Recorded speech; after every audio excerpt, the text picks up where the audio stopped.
Probably this. Show the date when you sent it to me? Right there.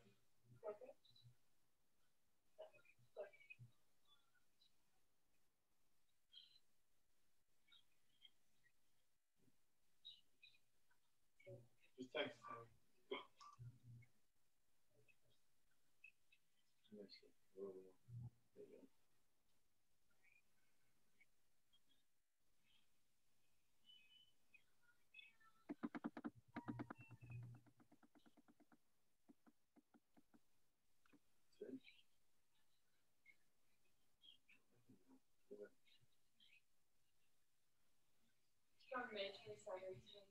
Does it say it?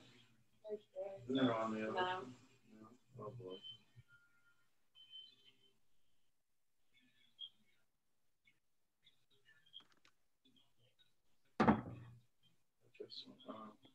Welcome and good evening, everyone. I hope you can all hear me. My name is Danny Schultz, and I am a proud member of the Board of Directors of the Westchester Jewish Council. On behalf of the Westchester Jewish Council, I'm honored to be introducing this evening's talk, part of the Westchester Jewish Council's successful monthly Israel Connection series. Tonight's topic, the U.S. election's impact on Israel, a conversation with Yuna Liebsen, the U.S. correspondent for Channel 12 News Israel. Sponsoring this evening is a very creative partnership of both the WJC along with the Park Avenue Synagogue. The WJC is an umbrella organization representing 135 Jewish organizations, schools, and synagogues in Westchester, the 8th largest Jewish community in the US, totaling 150,000 citizens. The Park Avenue Synagogue, Agudat Yesharim, is a conservative Jewish congregation located at 50 East 87th Street on the Upper East Side of Manhattan. Founded in 1882, this congregation is one of the largest and most influential synagogues in the United States. We're all unified in our support of Israel. And as chair of the WJC Israel Affairs Committee, I'm delighted to be introducing to you this evening two fantastic shlichim. Ladies first, Karine Legziel, the Upper East Side Shlicha, and Nadav Shachmon, our Westchester Shaliach, both of them here through the auspices of the Jewish Agency, who will now kick things off. Remember, please use your chat window on Zoom at the end to let us know if you have any questions, and that's how we will moderate the discussion. Nadav, take it away. Thank you so much, Danny. Thank you, and thank you all of you here on Zoom and on Facebook who joined us for tonight. The Shlichut initiative is to create connections, to connect the Jewish community here to Israel. We do that often by, as shlichim, by explaining what's going on in Israel and how what happens in Israel can affect the Jewish community here. Today, we're going to try to do the opposite thing. We're going to try to understand together how the US election that just happened here affects Israel and affects the relationship between the United States and Israel. Karine, take it away. Thank you so much, Nadav. So we have a very exciting program ahead.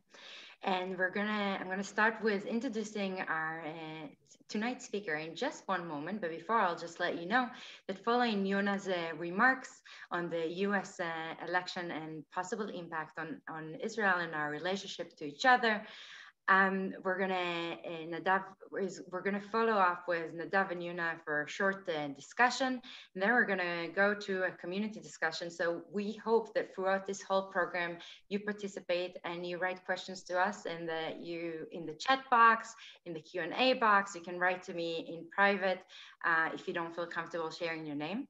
But it's all about us doing this event together and really asking the questions and learn.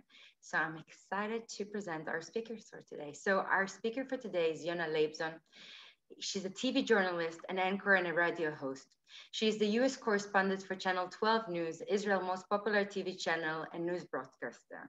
Prior to her hosting and being posted in New York in April 2019, She covered social affairs and magazine stories for Channel 12 News and hosted a weekly economy show on cable Channel 3. She started her journalist career in Galgalatz, the IDF radio station, as the chief economy correspondent and hosted the daily radio show. Yuna had the first and exclusive interview with the Jewish American spy Jonathan Pollard after he was released from prison. Yuna was also born in Lithuania and made Aliyah with her family during the 90s, and has a very unique connection also to the American Jewish community here that I hope she might share a little bit, a little after. On a personal note, we are really excited to host Yuna here tonight, because in the last few months, Yuna has really been a source of inspiration as Israelis living in the city, trying to kind of close the gaps of knowledge and information. In the time of COVID, Yuna opened WhatsApp group and Facebook group to try to be a connector and close those gaps of knowledge and culture. So Yuna, we're so excited to have you here today, and I'm bringing the mic to you, the virtual mic to you for your remarks. Thank you so much, Corinne, and thank you also for everyone. I'm very excited about this conversation. And you said maybe I will say in the end, but maybe I will say now that I made Aliyah when I was a year and a half old, dragged my family to Israel from Lithuania. And my mother's family moved here to the US. Actually, her twin sister, they lived their adult life, one in Israel, one in the US. And sometimes when you talk about the differences between the Jewish community in Israel, the Jewish community in the US, it's very interesting. You can do a research, with their identical twins, and you can see the differences in their perspective and how the life is different. So I have family here. I've been here a lot of times before I moved here a year and a half ago, which has been a year to choose to move to New York City and everything that has been happening here. And also, when I was 17, I was part of the friendship caravan from the Scouts, and we traveled all across and performed the East Coast. So maybe some of you saw me. It was a few years ago, but still, the synagogues, the temples, Jewish communities that hosted us, I remember as a remarkable, very, very good opportunity and experience that I had. And I want to say something about, my first role as a journalist, the first thing that I did was covering Jewish diaspora, covering the Jewish world. That was the first thing that I did. It was 2008.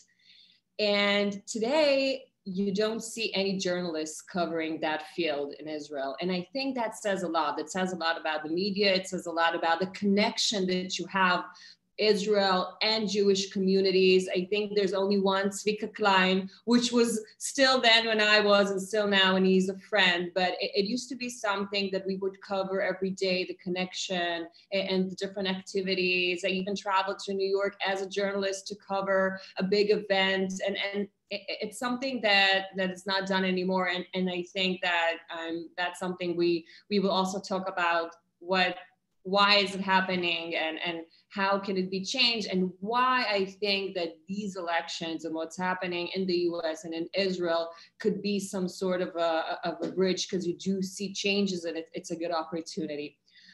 So we're in a good timing to talk about how the American election affect the Israeli and the Israel-American connection between the communities, and how the American elections and the elected president will affect about Israel, because today was the first conversation of the Israeli leaders. First, there was President Rivlin that talked with Biden. Afterwards, it was Netanyahu.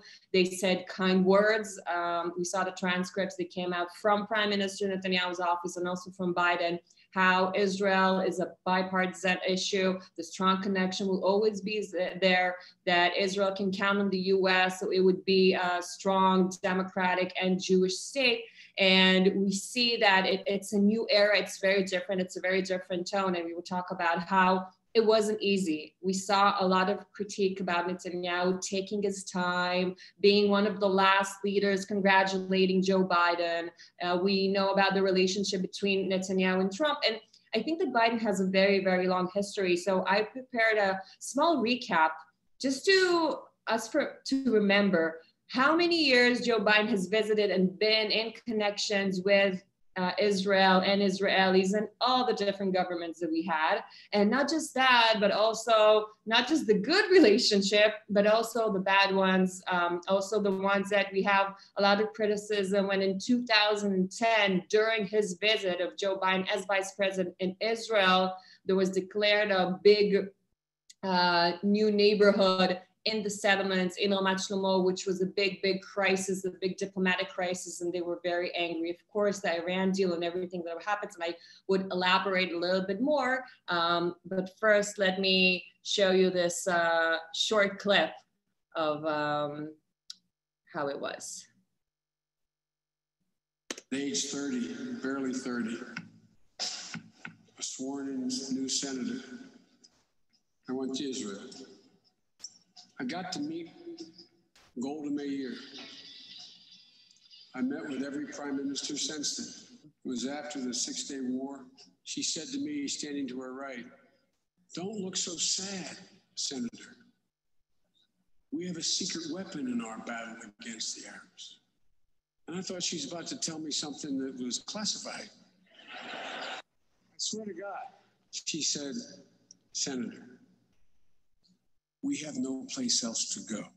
I am a Zionist. You don't have to be a Jew to be a Zionist. Vice President, do you remember the time that we were the new kids in town? Bibi, a friend of mine for the last 40 years. I have a picture I signed for Bibi years ago when I was a senator. I said, "Bibi, I don't agree with the damn thing you say, but I love you." The decision by the Israeli government undermines the trust that we need right now in order to begin as well as produce a profitable negotiation. That deal will not prevent Iran from developing nuclear weapons. It would all but guarantee that Iran gets those weapons, lots of them. There should be no tolerance for any member or employee of an Israeli administration referring to the President of the United States in derogatory terms. Period. Period. Period. ג'ו ביידן וקמלה האריס. יש לי קשר אישי ארוך וחם עם ג'ו ביידן קרוב ל-40 שנה, ואני מכיר אותו כידיד גדול של מדינת ישראל. אני בטוח שנמשיך לעבוד עם שניהם כדי להמשיך ולחזק את הברית המיוחדת בין ישראל לארצות הברית. Well, as I said, there was a lot of criticism that it took so much time for Netanyahu to congratulate, to put on this video. And I think that we saw something in the last couple of years that we haven't seen. Israel has been a non-issue for a lot of years because it had the support, the bipartisan support. And suddenly that connection, not between Israel and the current administration, the Trump administration, but specifically with Netanyahu and Trump, was something that was talked about. And you see that before the election, when they did a survey among Israelis, who they would think would be better for Israel, between 60 and 70% in different surveys said Trump. And he had a big majority, and people saw him as good for Israel. Some would say as good for Netanyahu and for his administration. But I want to say that for Netanyahu himself, I'm not sure that it was like that. Of course, he got what he wanted, and Trump pulled out of the Iran deal. But look at us now. Was it better for Israel? Was it better for Netanyahu? And you see the effort Netanyahu is doing now to go back into and show how he's in a good relationship with Joe Biden, to show how he has good friends there, to show how we know the people behind it. We already see informal conversations between Israeli representatives in Washington and the people around President-elect Biden and the people that are around him.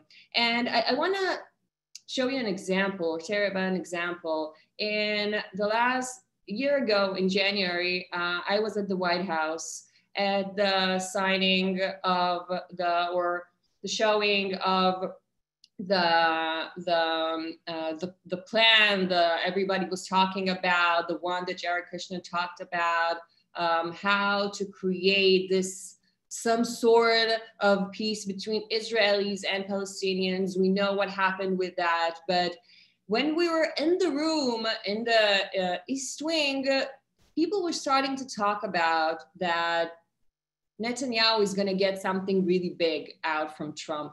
And then we went to the briefing room at the Blair House with Netanyahu, and he told us that in a couple of days you would see annexation. We're going to bring it to the government on Sunday.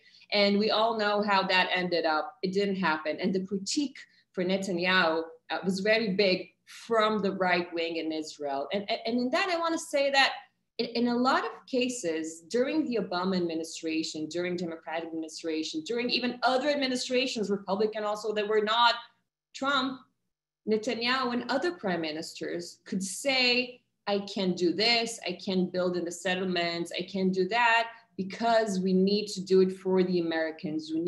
They're looking at us, we can't disrespect them, we need to do what they want. They're helping us, they're sending us a lot of military aid, they're helping us in different things, they're in the region, and we have the same interests in the region, so we cannot think and not take under consideration what they want. Under Trump, it was a big problem because a lot of people from the more right wing of Netanyahu and a lot of people from his base, including in his coalition, would come and say to him, you have Trump now. Why won't you perform the annexation? Why won't you do this? Why don't you do that? They had a lot of requests. And when we sat in the room with Netanyahu in that briefing, we believe that it's going to happen, first of all, because you hear it directly from the prime minister. Of course, then when we reached to the White House, they had a different version of the story, and we didn't have annexation, not by July, not at all for now. But no one believed that Trump would move the embassy to Jerusalem, that he would declare the sovereignty of Israel in the Golan Heights. So things that were very declarative, but still were done, and people did not believe that. And when I wanted to check and to see how many more there were built in the settlements, again, if we can compare Trump and Obama, and the fact is they were always building there, also during Obama and also during Trump, and you don't see this big increase. What you do see that during Obama, every time they would start and build something new, every time they would put a new plan, every time there was something in that area, there were big publications about it. You would hear the State Department going against it. It was always, always, always in a dispute. It's happening now, but in a totally different approach also. But it's not that it's happening more. It's not that you see building more, because the Israeli government, and before COVID, we had a big problem with real estate and prices going up. And the government really wanted to build a lot, but because of Israeli bureaucracy, it's not that simple. It doesn't matter who the president is in the US, especially if you do it outside the Green Line in Judea and Samaria, where it's a lot more bureaucracy. It's a different procedure than building in other areas in Israel. So that is the main thing that was on. I mean, it's a lot of noise, a lot of tensions, but I do think that in the end, it's a different approach. And in many ways, Democrat administration, a Biden administration, and everybody wants to start it good, and we saw that would be a lot easier for Netanyahu, especially this year. We're about to see elections in Israel. It's going that way. People are talking about either decision in this month, or we're going to see that in June. For him, it would be easier to come and say, you know what, now it's not Trump anymore. You need me. I will fight them. What about the Iran deal? And when we talk about the biggest issues that would be on the table right now, I don't think it would be the Palestinian issue. I think the administration will continue what has been done with Abraham Accords. And I do think that there was one thing, just one thing during this whole time with COVID and everything, that got a great response from Biden, and he was really complimenting the Trump administration, and it was just that, about the normalization and peace agreements with the Emirates and Bahrain. It was the only thing that he did, and that he had to, I'm sure it wasn't easy for him to say this is a great move. It's a great move towards stability in the area, and we see that. And I would want to sum up before we continue with the questions, but I would just say that because the world is dealing now with COVID and those and all that we've saw in human lives, in health, in economy that needs to take big measures. That's all the Biden administration is going to do right now. That's all he focuses about. That's what he's going to do. The one thing that he will have to deal with is the Iran deal, because there's just a schedule. They're going and enriching more and more uranium. They don't have almost any sanctions on them right now because the US withdrew from the agreement. So we have a deadline here, and Biden will have to do that. He said before that he wants to go back to the agreement. It would be a different one, a better one. And when I hear behind the scenes people around Prime Minister Netanyahu, I think he also understands that he can do with Biden what he did with Obama. And also it might be an Israeli interest right now to go into that deal, to make a better deal, and to show that as a victory for Israel, and to show that as something that, you see, it's not President Trump as Netanyahu likes to show and likes to say, but I still have my strong connections in Washington. So that's like on the top of everything. But Karine and Nadav, let's get more specific with what you would like to know. Yuna, thank you so much. Thank you for being with us today. Just a quick comment to whoever here with us on Zoom. If you have any question, you have a little box underneath. It's a Q&A box. We're going to go over it during the session, and then at the end, you will have an opportunity to ask a question and to participate as well. Yuna, thank you again.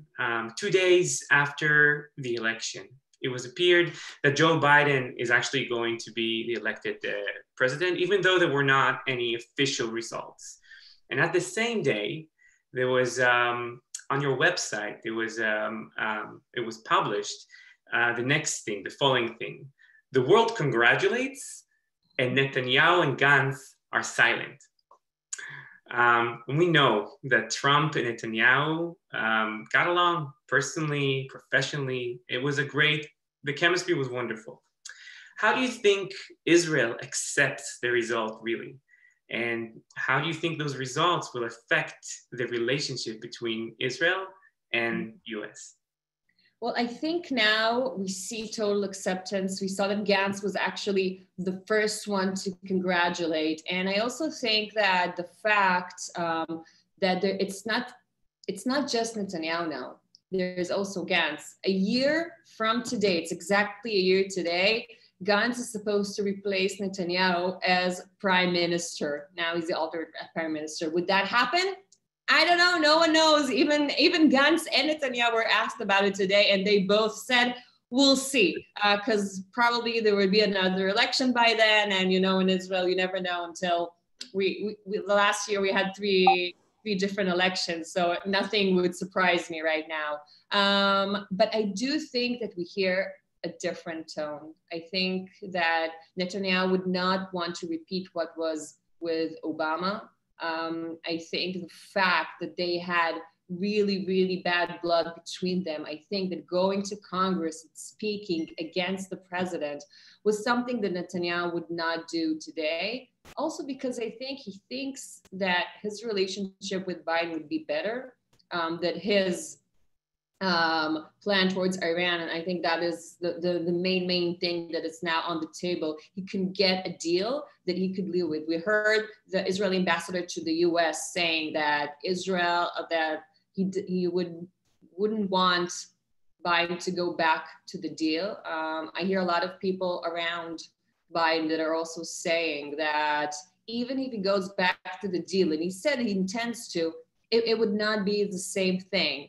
And Netanyahu himself, he had that incident when Trump, after the agreement with Bahrain, and then he was on the speaker with Trump, and all the cameras were inside, and then Trump asked Netanyahu, so will Biden bring that something to you? Can you do that? And Netanyahu, I think, very cleverly kind of said, we will, we love that all the administrations in the US are such good allies with Israel, and we would be in good connection with Evan, and really like managed to dodge that, what Trump was trying to do. But I asking Netanyahu afterwards in a conversation, he really, I think he understands that it's something different. It's a very, very, very different administration, and it could work better than before. When you ask people in Israel and people that are dealing with policy, I think there are two major things that are saying. One, who would be the people that Biden appoints? Who would be Secretary of State? Who would be his close advisors? They worked before with Susan Rice. They worked before with Tony Blinken. It's people that they know. The question, what would be their parts? Because a lot of the times it's those connections and people that are more strict, or people, so that's a big issue. And the other two is that people are looking at the Democratic Party. They're looking at more progressive members of the Democratic Party, and they're asking what their influence would be on Biden. You wouldn't hear years before, talking about stopping the military aid to Israel, or saying military aid, but you need to stop building the settlements and do this and do that. So I think that there are those that are saying they're going to have a big impact now on Biden. And even though Biden says all the time, and he would not cut the aid, not do that, is their impact growing? And I hear different at school, different people that are saying, look, in the end, Biden won the Democratic primary, Biden won the election. Most of the Americans, including most of Democrats, are more moderate than what people think. And I think especially during COVID, when people are in social networks and we see the extreme, and time after time, reality shows us that people are much more moderate than what you see on TV. Media always brings out more, people that are more extreme from both sides. Most of the people are not there. Most of the people don't believe QAnon and don't want to defund the police. Okay, we're not there. But they get a lot of attention, and maybe now they don't have a lot of time, but what would happen 10 years ago, in 10 years or in 15 years, and what would be? So I think there's a lot of people that are saying, look, they're moderate, Biden won, the people that are around him are more moderate, you don't need to worry about it, and maybe that would take us to another topic, but you need to worry what would happen in 10 years, in 15 years, and that has a lot to do with the connection between Israel and the Jewish community in the US. Thank you. We are going to talk about it. But I do want to, and you mentioned that a little bit, and I do want to kind of dive into it a little bit more, because from an Israeli point of view, under the Trump administration, Israel's geopolitical situation has never been better. Withdrawing the agreement with the nuclear agreement with Iran was perceived to be very positive from an Israeli point of view. And of course, you mentioned the normalization peace agreement between UAE and Bahrain and other countries, and of course transferring the US embassy to Jerusalem and acknowledging the Golan Heights. All of that were perceived to be amazing for Israelis, and whoever supports Israel, even if you don't live in Israel and you stand back and see, it's very, very impressive. The Obama administration, and Biden, as you mentioned, was his vice, led a policy that was very challenging and not simple for Israel. Do you estimate that the Biden administration strategy will be the same, will be different towards Israel? And should Israel be concerned that this open check that we're saying will be a little bit more restricted now? Well, I have to say that it's true that in the general public in Israel, Trump was this, oh, people got, you know, Prime Minister and the government of Israel got this great gift in terms of what he does towards Israel in a very specific thing. But, and you would hear that voices also, what about the fact that it's very unpredictable, the behavior that we saw, and it's very hard for our government to handle itself when the government is very unpredictable. The fact that you can't say no, that's the thing about Trump, you can't say no.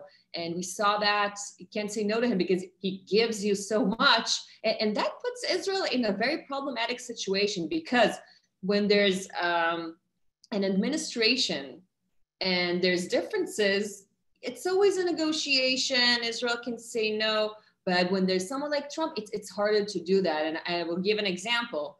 When first came the request for the 2 congresswomen to go into Israel, the Israeli ambassador approved it. I mean, of course, even if there's the BDS law and other things, he said, we're not doing that. But once came the phone call from Trump to Netanyahu, and Netanyahu, everybody can think, you know, what they want about him, but he understands exactly what is the complications and what does his things that he's doing, what would be the effect of them. And he knows what you do, what you don't do. That's why he did congratulate. And we saw the conversation today with Biden, and he was telling, you know, in conversation and behind the scenes to people, it's going to happen. We're fine. We're great friends. You know, he's not like going around and saying, oh no, it's Biden. We have to be careful now. Not at all. But once was the phone call from Trump, and he understood exactly what the meaning is. And he had to do that as he sees it. Even though if it was just up to him, he would let them in. And it created a great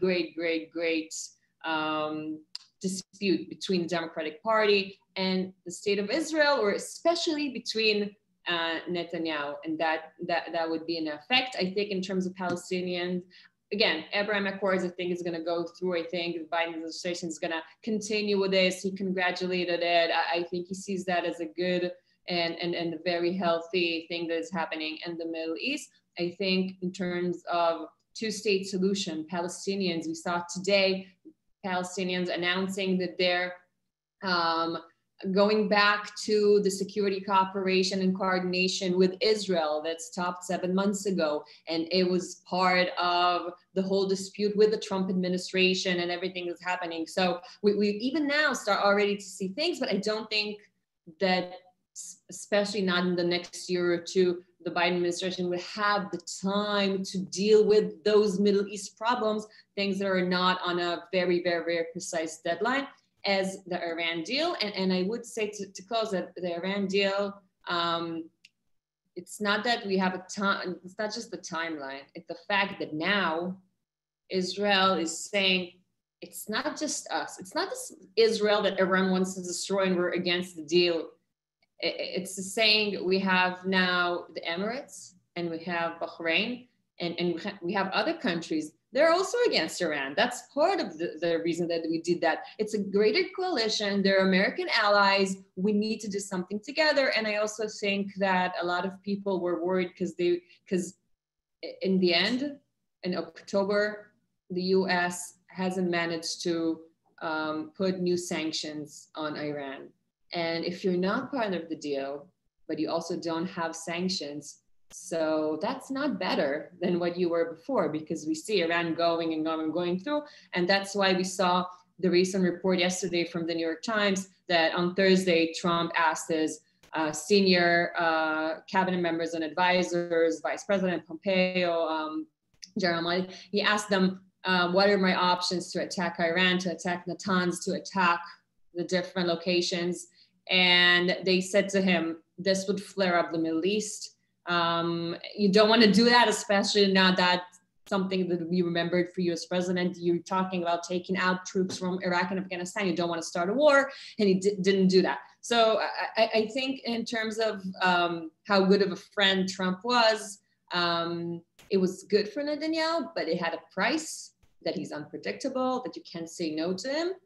And when you're a politician, sometimes, and Netanyahu is a politician, of course, sometimes it's better for you. Sometimes it's better for you to oppose someone, to be against him, to fight, to show how you're representing the interests of your country, even against the US, the big US. Interesting, and it was interesting also to see how can maybe Netanyahu maybe help Trump's campaign, yes or no, and as you mentioned before, his reaction was very interesting. I want to move into to a subject that actually is very interesting for a lot of whoever is watching us right now. And we got a lot of data about the elections, and we learned that over 70% of the Jewish community in the United States voted for Biden in this election, whereas Trump is still perceived in Israel to be one of the most loved presidents ever. Many have claimed that this political gap has also created challenges between the Jewish community here in America and Israelis. How do you think this result of the elections will affect the relationship between Israelis and Israel and Jews that live outside of Israel, Jews that live here in America? Well, first of all, I think that Trump created this crisis. I really see it as a crisis. I think that it was something that wasn't about Trump, and it started before Trump, and the Jewish community here and Israel going a little bit apart. As I said, we used to have journalists covering Jewish communities. I did myself. And then, you know, I came back here to live in the US, and even though I visit every year, and I see how much have changed, even in those, 10 years between me covering it, so much have changed, and you see it falling, it's growing apart, and Trump only escalated that. So I think the fact that Trump is no longer the president, or in January 20, Joe Biden be, it would get people off, because there was this big dispute. I heard a lot of Israelis say, how come American Jews don't support Trump? He's done so much for Israel. And then you explain to them that, people that live in the US vote as Americans, as what better for them as Americans. Of course, part of their Jewish values and tikkun olam, and they see that more, and it's historical with the Democratic Party and whatever. I don't want to go into that, but it's really something that they just are not able to understand. And it's funny, I had friends that, when we used to talk about, I have an uncle in America and I have an aunt in America. So it used to be people that when they moved or immigrated, so different parts of the family, moved to the US, like in my case, and then to Israel. Today, my aunt in America or uncle in America are the Israelis that live there. And they're also, Israelis in America are very much Israelis in Israel. They're more pro-Trump. And I do think that the demography of Americans is going to a more progressive, liberal left because of the changes and things that we see, and it's going more there. In Israel, it's exactly the opposite. And people are getting more and more conservative, more even religious, becoming more to the right. And you see that from election to election, and it's really going these opposite directions. I do think now is an opportunity, because once Trump is out of the picture and he's not an issue, then you can stop disputing about, do you support Trump or not, or why, and just talk about the connection between Israelis. And I do think that I was very saddened to hear also people around Prime Minister and people that used to think that the connection between Israel and the Jewish world and Jews in the US is important. It's part of the same thing. And now they're saying, you know what? In 50 years, they're not going to care at all about Israel. Maybe it's not that important. Maybe that's why we don't need to think about them or take under consideration when we talk about you know, taking the Kotel, the Western Wall and everything that happened there, the different things that have an impact. But again, you hear different voices. You see the new minister of absorption and diaspora Jews, Omer Yankelevich. She's an Orthodox Jew, and she's talking with everybody. And it's something that you would not hear before. You hear rabbis, Orthodox rabbis in Israel that are, you know, there's this big dispute right now about should we or not talk or accept different parts. And I do believe that there's just a big, big, big problem of understanding and seeing different parts and not even knowing. People don't have the knowledge and they don't know. I think a lot of the times, and I see it, that American Jews know a lot more about Israel than Israelis know about Jews in America. They don't even know how a synagogue looks when everybody can sit together, you know, men and women. For them, it's mind-blowing. It's something that they didn't, and I understand why people are sometimes, you know, for them, it's strange. They don't, but people are not talking to each other anymore.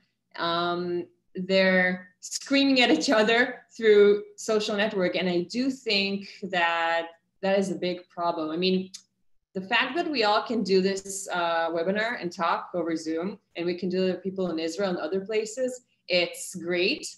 And it connects people, but also when people are not doing the delegations to the US and meeting people in person and not doing it in Israel, I think it creates this disconnection. And then you just hear the responses, you know, from like the Twitter feed and on Facebook, and it's very extreme and does not represent people. And I'll finish with one example. I did this funny story about Katz's opening up an outside place, you know, and like they survived the Spanish plague and now the Spanish flu, and now here they are again with the COVID. And there were two seniors sitting there, friends, and I asked them if I can ask them a couple of questions to interview them about the place and how long they've been going there. And they were sure. And I pulled up my microphone and it says Chadashot in Hebrew, the news. And the first thing that he said was, I just want everybody to know that I'm against occupation. I'm not going to participate in this interview. And I mean, everybody can think what he wants. I mean, it's perfect, right?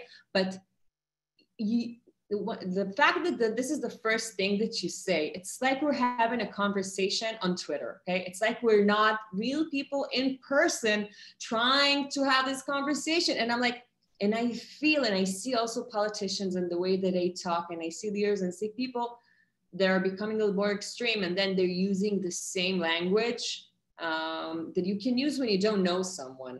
But the fact that you're using it when he is in front of you, that's very disturbing to me. I do think that now is the best time to start to heal that connection, because I do feel once we see the cooperation between the Israeli government and the Democratic Party, it would also be easier to building back that connection between the Jewish world and the state of Israel, even though there's political divide and, you know, people don't always agree about what the government is doing. That's perfectly fine, but I think it's something bigger than that. I think that, first of all, thank you. It's such a good outlook, I think, positive outlook, but maybe this new election and new administration will create another bridge that is so needed between the two communities. So thank you for that outlook. And I think I actually saw that news reporting that you did with those two. It was interesting. We're gonna move now to the questions from you guys. So whoever watched us so far, thank you for staying with us. And I see a really good number, and that's exciting. I invite you to ask us more questions. There's a Q&A box right here below you. And I'm going to move it to Karine to lead the Q&A session. Thank you so much, Nadav, and thank you so much, Yuna, for all your words. And, you know, it's always nice to meet more people in our line of work of trying to reach that gap between the communities. And on that topic, we have some questions of what is happening in the political situation in Israel. I know you mentioned that we can do some speculation of we might see elections. We don't believe that we'll get to that 1 year point in which rotation will happen. But people are interested to know, how does Biden being the elective president is going to influence Bibi's political situation and stability right now? Well, I think the one thing that has the biggest impact on Netanyahu's stability is his trial. I mean, that is the one thing. And of course, the effects and what would happen with COVID in Israel. That's why people were saying that elections by March, and maybe Gantz would want to do that. I do think that it's a little bit too early. And talking with our political reporter today, and we were like kind of discussing and analyzing things, and we saw that, I mean, June would be, and again, the thing is with Netanyahu that he's always, you know, a political surprise, and he always kind of manages to do it in his way.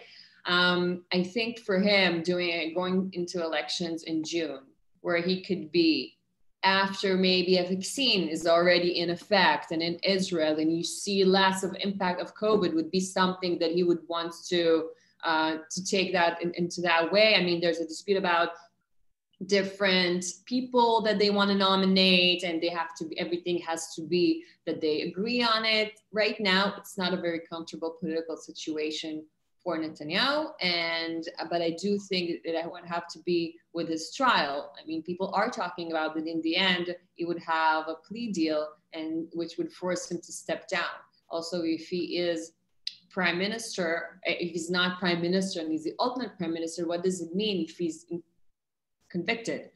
Does he have to step down? Or it has a lot of different meanings, and I think Netanyahu is very much focused on that. His trial has already begun, and once we see him going on stand and really beginning the major part of it, it would change the picture a lot. And saying who is better for Netanyahu, is it Trump or Biden? I don't think it would be such an effect.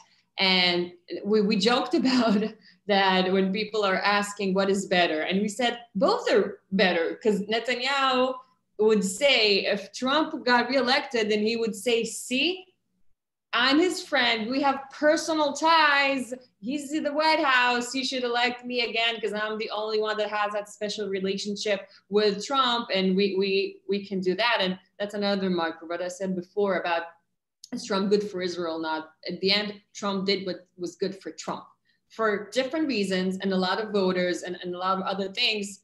For him was good to do also what was good for Israel. And we know who his donors are, and people that are voting, and evangelical communities and other groups. So Israel was part of that, but it's not because it was good for Israel, because it was good for Trump, and Israel was part of that also. And another thing that Netanyahu can say, and is saying, I mean, you know, so Trump, if he would win, it would be, of course, good for him. But also with Biden, he said, no, look, it's a different administration. Now you need me. I'm the only one who dealt with Obama.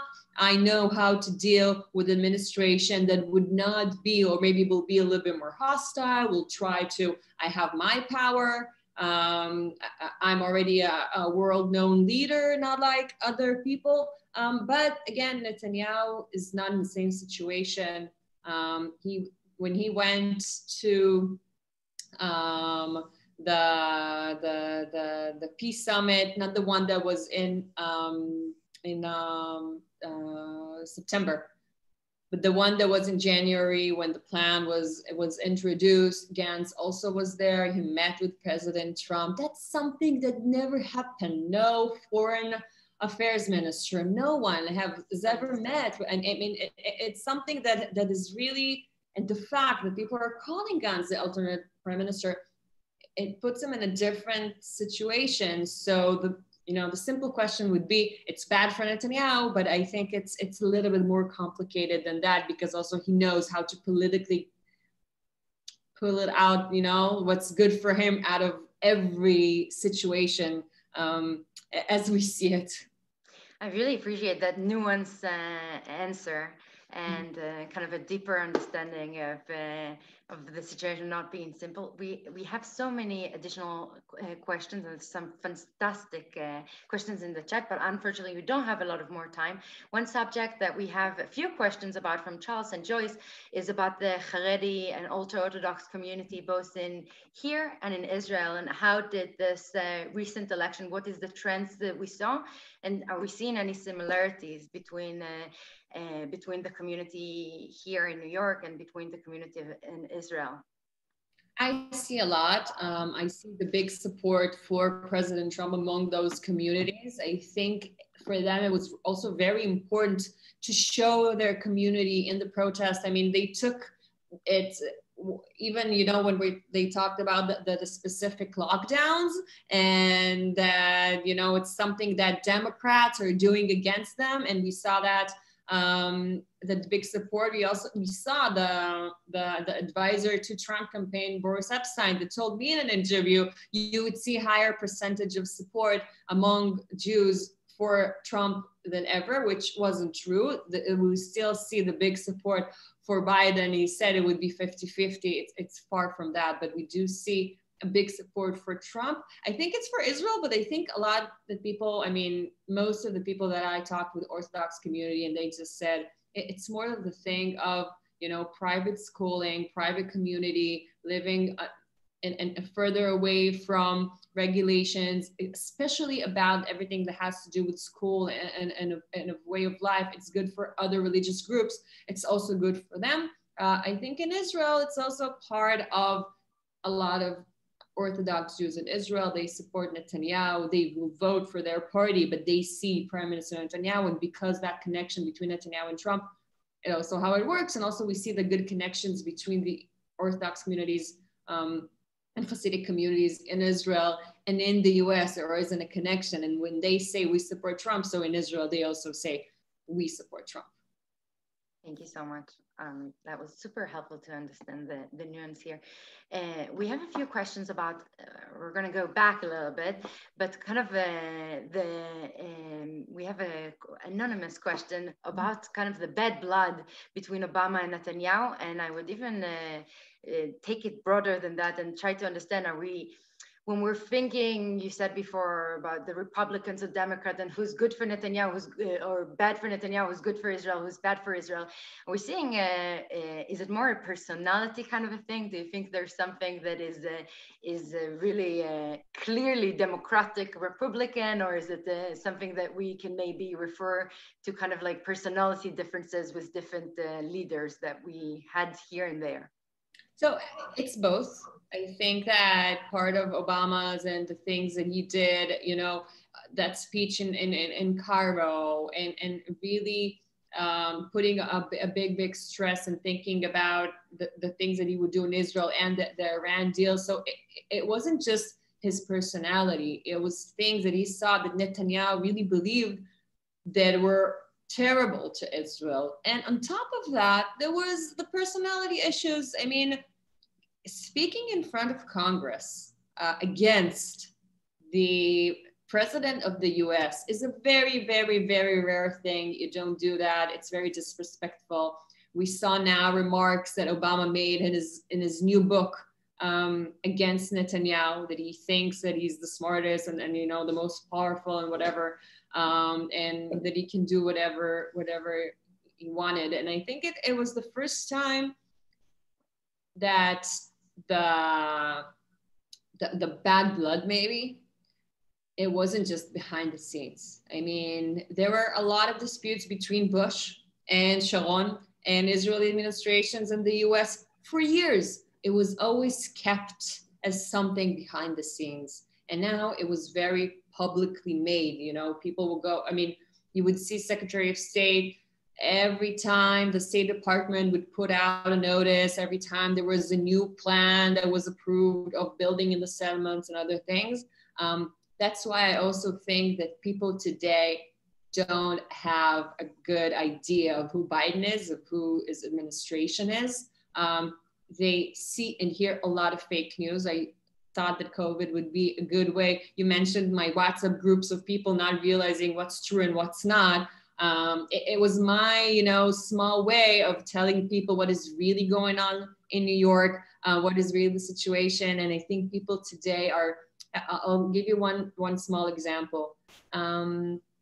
I had friends, people that I know, Israelis, they were telling me, oh no, I mean, Joe Biden, okay, has a long history or whatever, but Kamala Harris, she's a progressive, she's very anti-Israel, she's pro-BDS, things that are completely not true. Why? Because she's a woman, because she's new, they don't know about her, because many things and stigmas that people have on certain, just because the way that they look, and I'm sorry to say that, but it was, you really saw that it has nothing to do with their thoughts. And, I kind of let it sink. And then a few weeks later, after you elected her, I read them the quotes of her speech in AIPAC, and I didn't tell them who it was. And they're like, oh my God, who is the senator that's so supportive of Israel, that would say that the US needs to stand by Israel no matter what?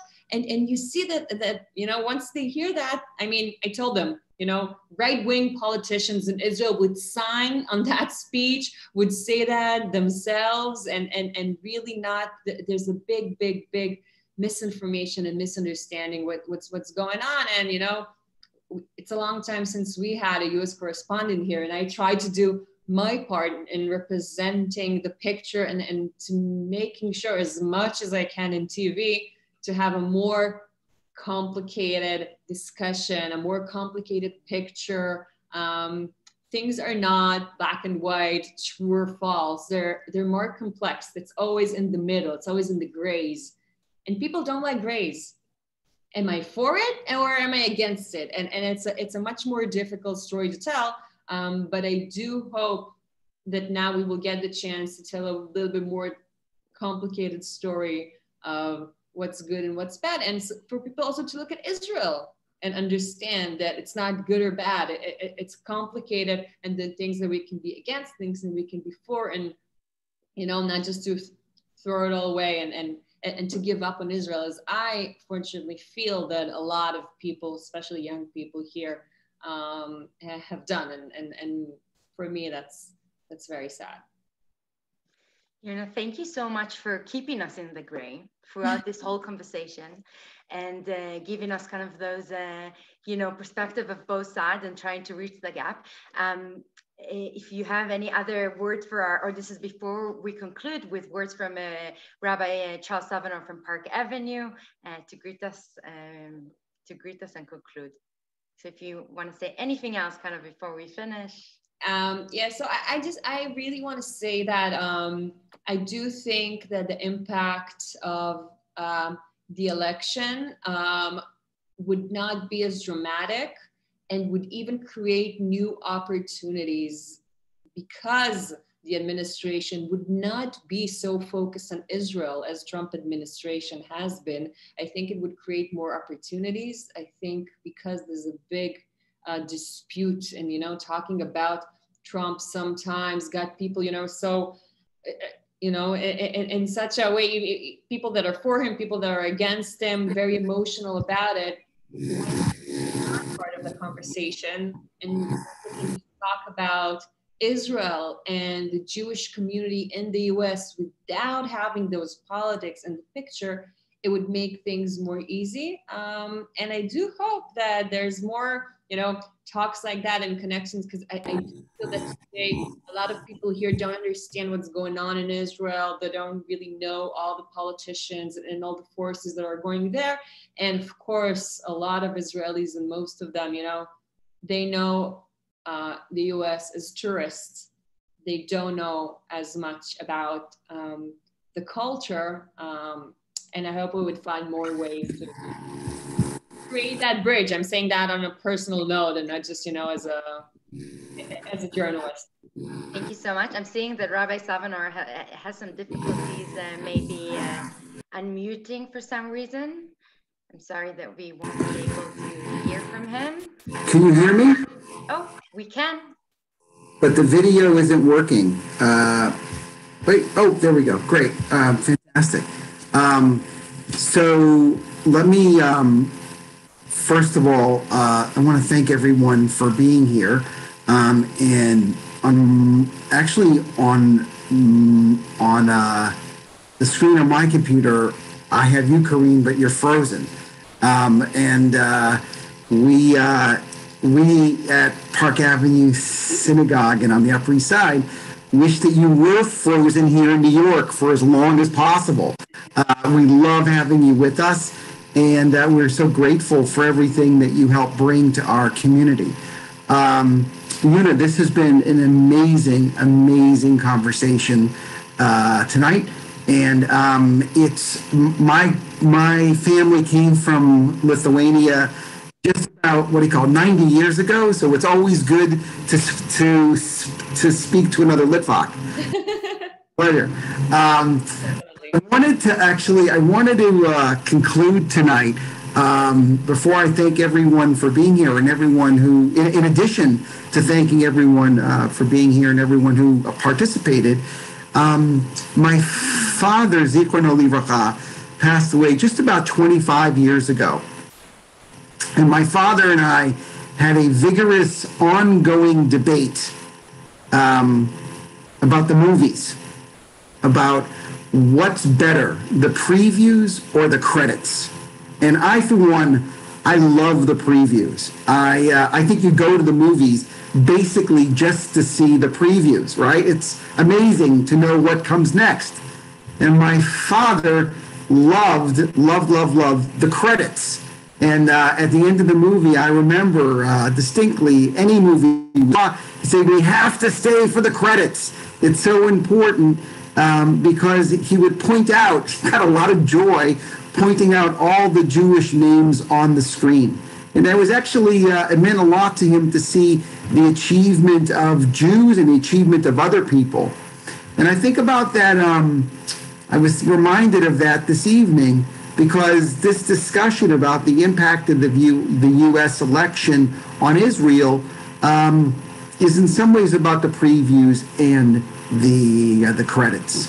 The credits are important because it tells us, how far we've come and what we've accomplished.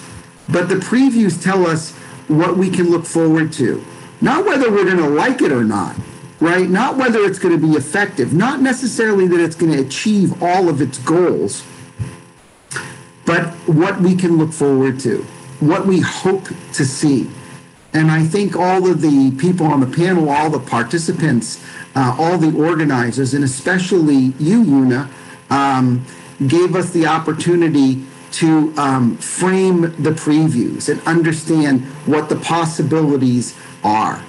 And so may we celebrate the achievements of the current leadership, and may we be inspired and hopeful that the next administrations, current and next administrations, will even bring us further along.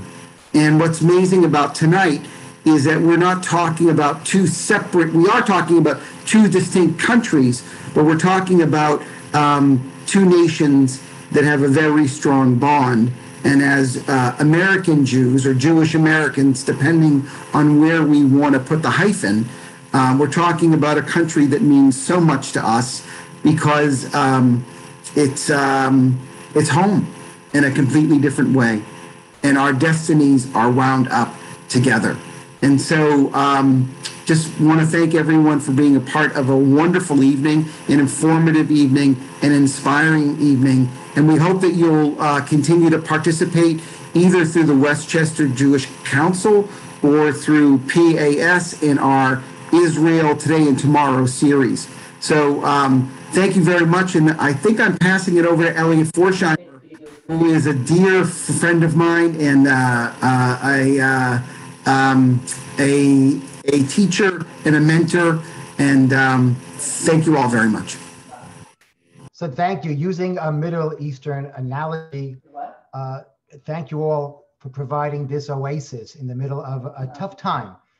Tonight, we did not speak a lot about COVID, really not even that much about politics, but we spoke about Ahavat Yisrael. And I want to thank each one of you for making that happen. Rabbi Savner, despite his youth, I've known him for over 30 years and could not be more proud of the amazing and effective Jewish leader which he has become to so many. So thank you. Thank you for sharing, Danny. Thank you to our guest speakers, to Nadav, the council. Let's do it again next month. We'll see you then. Have a good night.